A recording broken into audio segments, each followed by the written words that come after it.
গত বছরে গেছি হায়দ্রাবাদে, রাত 11টায় জলসা শেষ করেছি। আমাদের বর্ধমানের ছেলে, হুগলির ছেলে সোনার কাজ করে, গাদা, তারা আমাকে গাড়ি করে নিয়ে গেল, হুজুর চলুন। কোথায়? আমাকে নিয়ে গেল আপনার ওই জায়গাটার নাম হচ্ছে চারমিনার। চারমিনারে গেছি তো একটা ছেলে দেখছি ঠেলায় ঘড়ি বিক্রি করছে। একটা ব্ল্যাক কালারের ঘড়ি আমার পছন্দ হলো। আমি বললাম কিতনা রুপিয়া কিমাতে? বললে 200। আমি বললাম 150 में मिलेगा? বলে লে লিজিয়ে। আমি হাতে পড়ে নিলাম।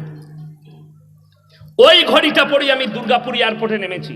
তারপরের দিন 10:30টায় নামার পরেই গাড়িতে চেপে একবারই ধুলিয়ান জলসা। আপনাদের মতো গাদা লোক বসে আছে। আমি বললাম এ ভাই তোমরা বিরান চিনো? বললে হুজুর চিনি। আমরা শুনো, আমার এই হাতের ঘড়িটার দাম কত? একজন উঠে বললে হুজুর 7,000, একজন বললে হুজুর 3,000, একজন বললে হুজুর 1200, একজন বললে 1,500। যতজন দাম বলেছে কেউ ভুল বলেনি, সব ঠিক বলেছে। যে 7,000 টাকা বলেছে সে এটা ভেবে ইয়াসিন সাহেবের মতো বক্তার হাতে যে ঘড়িটা আছে এই মালটা কুমা হবে না, মালটা দামি হবে। কথাটা বুঝতে পারেননি? লোকটা দামি, ঘড়িটা দামি হয়ে গেল। এই পছেড়ার কোনো ছেলে সকালবেলায় যদি গরিবের ছেলে ছিঁড়া প্যান্ট পরে যায়, চায়ের দোকানে 10টা লোক বসে থাকলে বলবে ও গরিব, পয়সা নাই, বলবে না? বলবে না? ওই ছিঁড়া প্যান্টটাই তারপরের দিন শাহরুখ খানকে পরিয়ে দেন, বলবে কি ডিজাইন বে, দারুণ। লোক পাল্টি গেল, দাম পাল্টি গেল। বুঝতে পেরেছেন? আমি এখনো আসল বাঁশটা দিই নাই। একবারে বাঁশ দিয়ে দিলে নিতে পারবেন না, তো ওই জন্য উদাহরণ দিয়ে নিয়ে যাচ্ছি। আসল ব্র্যান্ডটা বাঁশটা শুনেলেন। আজকে এমন কষ্ট লাগে, সুদ খেয়ে লোকের মেরে নিয়ে হারাম খেয়ে পয়সা করেছে, খালি টাকা আছে বলে ওকে মসজিদের সেক্রেটারি করে দে। আর একটা লোক হালাল পথে চলে, দিনের ওপরে প্রতিষ্ঠিত আছে, লোকটা মুখলিস লোক, অথচ তার কাছে টাকা না থাকার কারণে আপনি তাকে ব্র্যান্ড ভাবেননি, তাকে পদ দেননি। আজকে 500 টাকা দান করলে সেই লোকটার মূল্য নাই। সেই লোকটা মাথার ঘাম ফেলানো চাষের হালাল টাকা দান করেছে। আর একটা সুদখোর মসজিদে 50,000 টাকা দান করেছে, তাকে চেয়ার ছেড়ে দিচ্ছে। ওরে বাবরে, 50,000 টাকা কিসের টাকা দিয়েছে ওটা আগে দেখ। ওই জন্য ব্র্যান্ড চিনতে পারোনি, তুমি টাকাটাকে ব্র্যান্ড মনে করেছো। যারা মসজিদ কমিটি আছেন শুনে যান, ইমামকে পাওয়ার দেন যে আমরা পাওয়ার দিচ্ছি, আপনি হক কথা বলবেন। আর ইমামের বিরুদ্ধে যদি হক কথা বলার পরে কেউ কথা বলে, তাকে সমাজ থেকে বহিষ্কার করো। লোকটা ওই পাপেতেই লিপ্ত আছে। কথাটা বুঝতে পারলেন না? ইমাম যদি লটারির বয়ান করে আর কেউ যদি গালি দেয়, জানবেন ওই মালটা লুকিয়ে লটারির টিকিট কাটে। আমার একটা গল্প আছে, মানে ঘটনা, সত্য ঘটনা। বাড়ি তৈরি করলে আগে বলে, মিস্ত্রি জিজ্ঞেস করে, আমার বাড়ি তৈরি করছিলাম তো মিস্ত্রি মুর্শিদাবাদের আমার হবিব ভাই, খুব ভালো মিস্ত্রি, দিনদার লোক, সব আমার বাড়ি ফাড়ি কন্টেকে যা হয় ওই করে। তো আমাকে বলছে, ইয়াসিন ভাই পায়খানা ঘরটা কোনখানে, চেম্বারটা কোথায় করবে? ঘর হলো না, আগে চিন্তা চেম্বারটা কোথায়, হাঁকবো কোথায়। কথাটা বুঝতে পারেননি?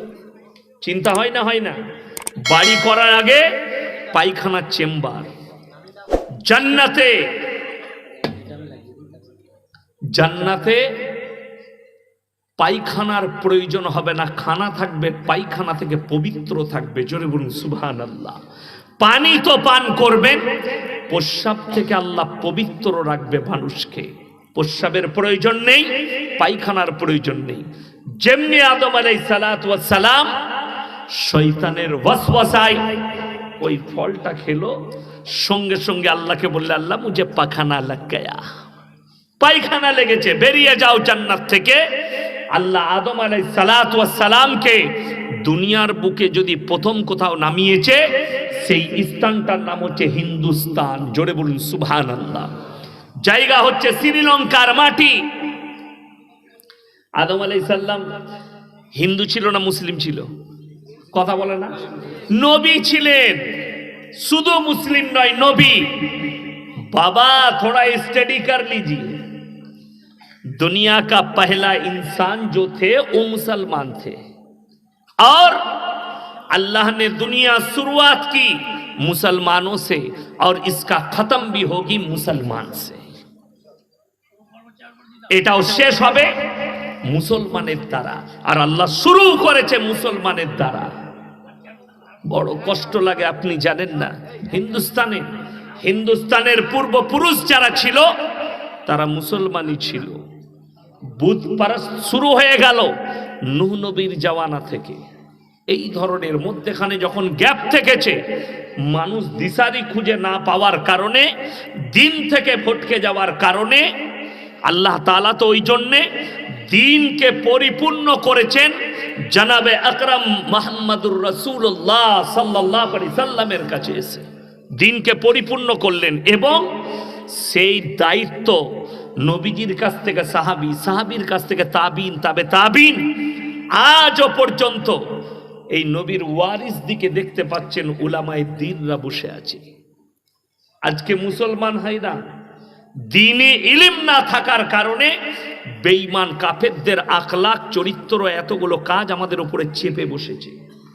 তা না হলে অনেক মুসলমান, আমাকে মসজিদে একজন বলছিল ফিলিস্তিন গাজার এই অবস্থা, আমি বলে এর জন্য দায়ী হচ্ছে মুসলমান, নিজেরা দায়ী। পৃথিবীর যিনি শ্রেষ্ঠ মুফতি বর্তমানে, তার নাম হচ্ছে মুফতি তাকি উসমানী, পাকিস্তানে। আমি গতকাল তিনার একটা বক্তব্য শুনছিলাম कि पूरे दुनिया के मुसलमान ये इजराइल को हेल्प कर रहा है। कैसे? पैसे से हेल्प कर रहा है, मालिक तरह हेल्प করছে।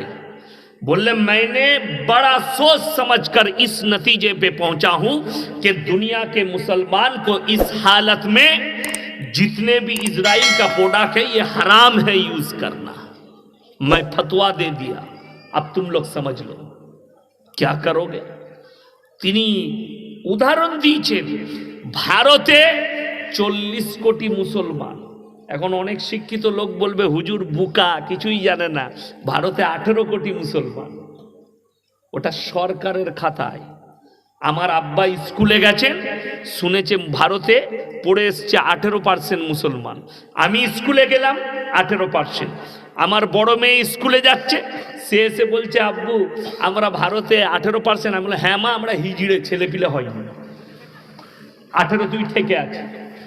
তারপরেও তো অনেকজন বলছে দিল্লিতে দাঁড়িয়ে মুসলমান 10-10 বাচ্চে লেতে, মুসলমান 5-5 বাচ্চে লেতে। আমরা মৌলবীরা 5টা ছেলে নিলে বলছে ইয়ে লোক দেশদ্রোহী, এদের কোনো লাগাম নাই। মুসলমান দেখিয়ে দেবো আপনাকে, মুসলমান ডাক্তার, মুসলমান শিক্ষিত কিছু হারামখোর আছে, তারা মৌলবীদিকে বলছে এদের কোনো লাইসেন্স নাই, 5টা 7টা করে ছেলে। এবার তোর হবে না, তা নিবি কোথা থেকে? কথাটা বুঝতে পারেননি? তুই তো তোর যৌবনটা খরচ করিস নোংরা জায়গায়, পতিতালয়ে, বদকার নারীর পেছনে। আল্লাহর কৃপায় আল্লাহ আমাদের যৌবনটা হারাম জায়গায় নষ্ট করতে দেয় না, হালাল জায়গায়, তাই আমাদের সন্তান বেশি। কথাটা বুঝতে পারেননি? যদি বলেন প্রমাণ নেব, বীরভূম জেলায় যতগুলো মাদ্রাসা আছে, এই গ্রামেও মাদ্রাসা আছে, আছে না নাই? আছে। আপনাদেরকে চ্যালেঞ্জ দিলাম, কাল সকালবেলায় লয়, এক্ষুনি, আমি 1.5 থেকে 2 ঘন্টা এখন স্টেজে আছি, কোনো বাপের বেটা যদি থাকেন মাদ্রাসায় চলে যান, বাথরুমগুলো, পায়খানাগুলো চেক করে আসুন। যদি সেখান থেকে স্যাক্সের ট্যাবলেটের পাতা পান, কুড়িয়ে নিয়ে আসুন। সেখান থেকে নিরোধ পেলে কুড়িয়ে নিয়ে আসুন। যদি বলেন প্রমাণ নেবেন, আমি সিউড়ির কলেজ বলবো না, পশ্চিমবাংলার সব থেকে দামি ইউনিভার্সিটি যাদবপুর বিশ্ববিদ্যালয়, নাম শুনেছেন না শুনেননি আপনারা? একটা ছেলে আত্মহত্যা করে, র্যাগিং করা হয়েছে, মারা গেল। মিডিয়াওয়ালারা যখন চেক করতে গেল, তাদের চোখ চরক গাছ। সেখানকার বাথরুম থেকে মিডিয়াওয়ালারা ফটো তুলেছে, নিরোধের প্যাকেট পাওয়া গেছে, স্যাক্সের ট্যাবলেট পাওয়া গেছে, মদের বোতল পাওয়া গেছে। দুটোর মধ্যে পার্থক্য পেলেন না? পেলেন না? মাদ্রাসা আর সেটা। আমাদেরকে লোকে বলছে মাদ্রাসা ছাপ। তোমরা যৌবনটা নষ্ট করছো তোমার পড়ার লাইফে, আর মাদ্রাসার তালবিলিম দিকে আমরা শিক্ষা দিই যৌবনের হেফাজতের। এই তালবিলিমরা এরা বাঁধা থাকে, এদিকে আমরা তালিম দিই। তো এই ছেলেটা যখন বিয়ে করবে, আর যৌবনের দাম বেশি। কথাটা বুঝতে পারেননি? চলুন আপনাদিকে আরো বুঝাই। আমরা মাদ্রাসা ছাপতো, যারা গালি দিচ্ছে 5-5-10টা করে ছেলে, তাদেরকে শিক্ষিত দিকে বলে যায় এই মৌলবীদের বিচার আগে করবি। দেশের যারা মাথার উপরে বসে আছে, যিনি দেশের প্রধানমন্ত্রী, তারা 6 ভাই বোন মোদিজিরা। যিনি উত্তরপ্রদেশের মুখ্যমন্ত্রী যোগী আদিত্যনাথজি, তারা 7 ভাই বোন। তাগাড়িয়া 9টা ভাই বোন। লালু প্রসাদ যাদব 10টা ভাই বোন।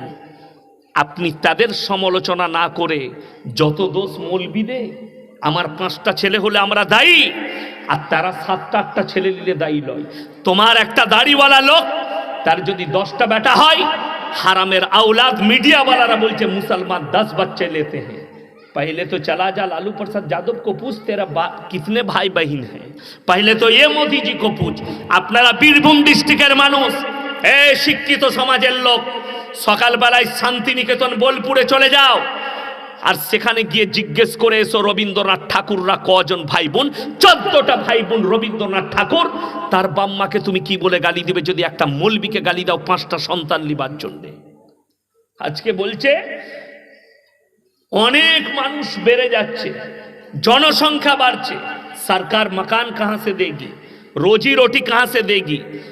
এই ভাবনাটা, ये सोच अगर तुम्हारे पूर्वपुरुष ने ले लेती तो तुम दुनिया में नहीं आती। যে মেয়েটা বলছে দাঁড়িয়ে कि মুসলমান 10-10 बच्चे लेते हैं, इसके ऊपर लगाम होनी चाहिए। যে মুসলমানরা মনে করছেন জনসংখ্যা বৃদ্ধি হয়ে যাচ্ছে, দুনিয়াতে কি হবে? আপনাদেরকে একটা উদাহরণ দিচ্ছি। আপনারা আর আমরা বর্ধমান জেলার মানুষ, দুটো নদীর মধ্যখানে অবস্থিত করছি। একদিকে অজয়, একদিকে দামোদর, মধ্যখানে বীরভূম আর বর্ধমান। ঠিক বললাম না ভুল বললাম? দুদিকে। এই ময়ূরাক্ষীটা বাদ দিচ্ছি এখন। অজয় নদী আর দামোদরে প্রত্যেক দিন 10,000 থেকে 20,000 ট্রাক বালি উঠে। ঠিক বললাম না ভুল বললাম? যে বালিগুলো পশ্চিমবাংলায় বাড়ি তৈরি হচ্ছে, বর্ষাকালে বন্যা হবে, হবে না? হবে না? পানি চলবে, দামোদর ভর্তি হয়ে যায়, অজয় নদী পানি চলে, পানি শুকিয়ে যায়, যেরকম বালি ছিল সেম সেরকম দাঁড়িয়ে যায়। জোরে বলুন না সুবহানাল্লাহ। আল্লাহর কসম করে বলছি, আল্লাহ এত নিয়ামত ঢেকেছে, গোটা পৃথিবী নয়। আল্লাহ যদি বর্তমানে শুধুমাত্র 700 কোটি আছে, এইটা যদি 100 কোটি মানুষ হয়ে যায় পৃথিবীতে, গোটা পৃথিবীতে, আল্লাহর কসম করে বলছে আল্লাহর জায়গার কমি হবে না। আল্লাহ এত বড় দুনিয়া করেছে, বড় কষ্ট লাগে। মুসলমান বুঝে না, মনে করে। আপনি আল্লাহর উপরে ভরসা রাখুন, আপনি শিক্ষিত মানুষ, আল্লাহর উপরে বিশ্বাস রাখুন যে সব কিছুর মালিক। আজ থেকে বিশ্বাস রাখবো। সকলে জোরে বলুন ইনশাআল্লাহ। কে? আরো জোরে বলুন কে? আল্লাহ। আর এমনি বীরভূমের লোকদের অসুবিধা নাই, আল্লাহর উপরে বিশ্বাস না রাখলো, কাছেই পাথর চাবড়ি আছে, নাই? হ্যাঁ, কাছেই পাথর চাবড়ি। কি বুঝলেন? বললি গাল খাবো। একজন ফোন করছিল দুবরাজপুর থেকে, তোমাকে পেলে মেরে দেবো। কি বুঝলেন?